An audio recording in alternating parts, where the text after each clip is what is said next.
vous voyez un free download, on clique tout de suite dessus, c'est gratuit, pourquoi ne pas en profiter. Forest Pack Lite, l'autre doit s'acheter.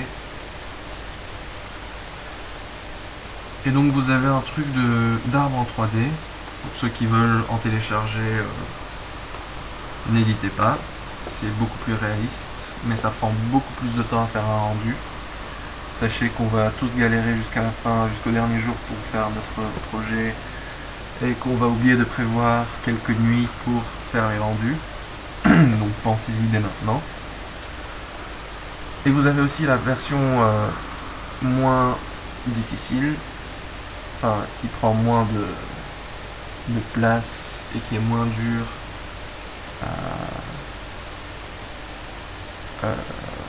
à utiliser dans un... je sais pas comment dire. Bref, ça prend moins de temps pour faire le rendu.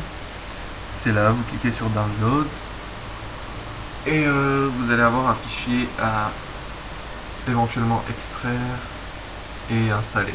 Une fois que vous l'aurez installé, il sera là dans vos objets, dans Créer, Géométrie, dans le menu qui défile, iTool Software. Et vous créez des arbres comme n'importe quelle autre boîte. Forest Light, je vous conseille AutoGrid. Alors le souci avec AutoGrid, c'est que si vous faites un arbre ici, il sera penché.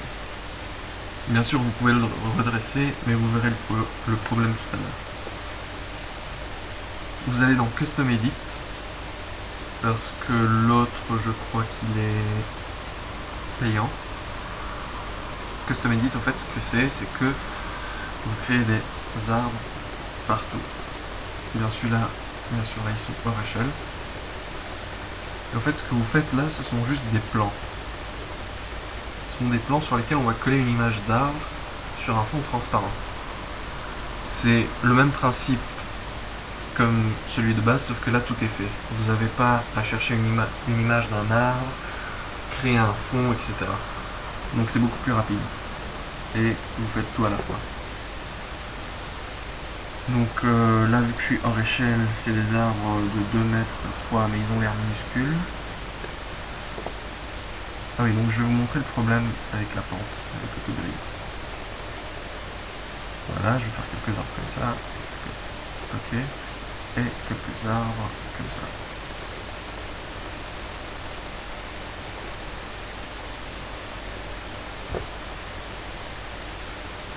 Voilà.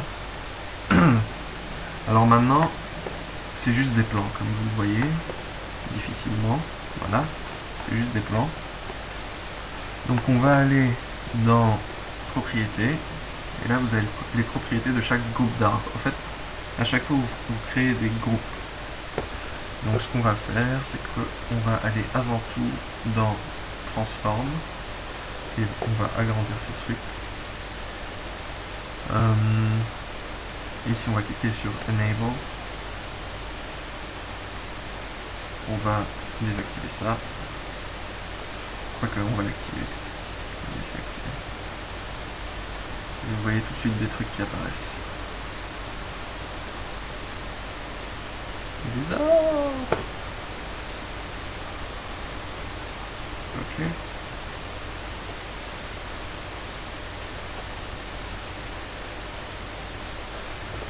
Voilà. Ça c'est une option assez chouette. Quand vous cliquez dessus, vous allez voir. Voilà, ça les dispose de travers aléatoirement. Ça a l'air d'être des arbres encore plus réels.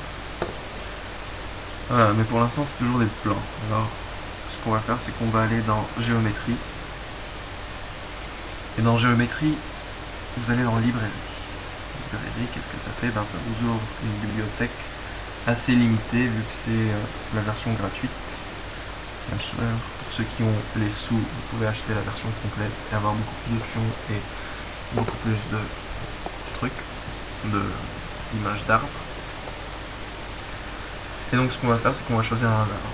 Celui-là par exemple, on clique 2 fois et on voit qu'il s'applique directement ici. Donc là, ça a l'air déjà assez réel. Vous voyez. Ce qu'on va faire, c'est qu'on va... Ici, on a un petit menu qui dit un plan, deux plans, trois plans, quatre plans, et plein de trucs différents. Ce que ça fait, au fait, c'est que... On va bien voir. Voilà, deux plans, trois plans. Ça fait des arbres plus touffus. Faut pas exagérer avec les plans parce que sinon ça devient irréel, ça devient trop rond.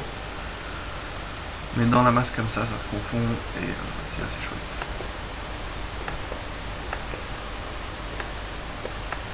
Voilà. Alors le problème ici, avec les arbres en pente là, j'ai du mal à sélectionner. Bien sûr, je vais pas sélectionner le bon. Allez. Voilà. Donc on va faire pareil. Aller dans Transform. On va monter ça.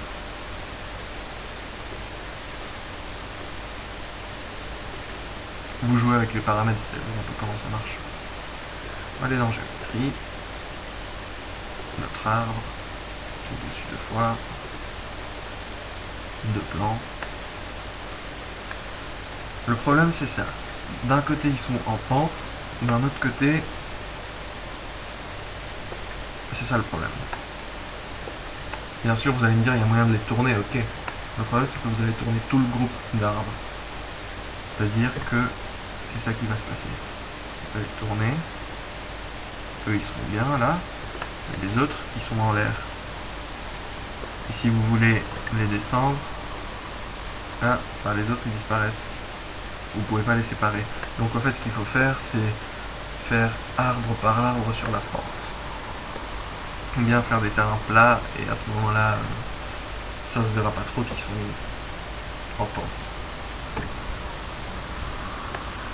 Donc voilà, ça c'est pour les arbres. Une technique assez facile. Un programme chouette. Si vous avez des problèmes avec le programme, sur le site c'est hyper bien expliqué, avec des images, des textes et tout. Donc vous pouvez aller voir là-dessus. Sinon, comme d'habitude, si vous avez des commentaires, des questions, des critiques, le forum est ouvert. Et voilà. C'est tout pour ce cours. Bye.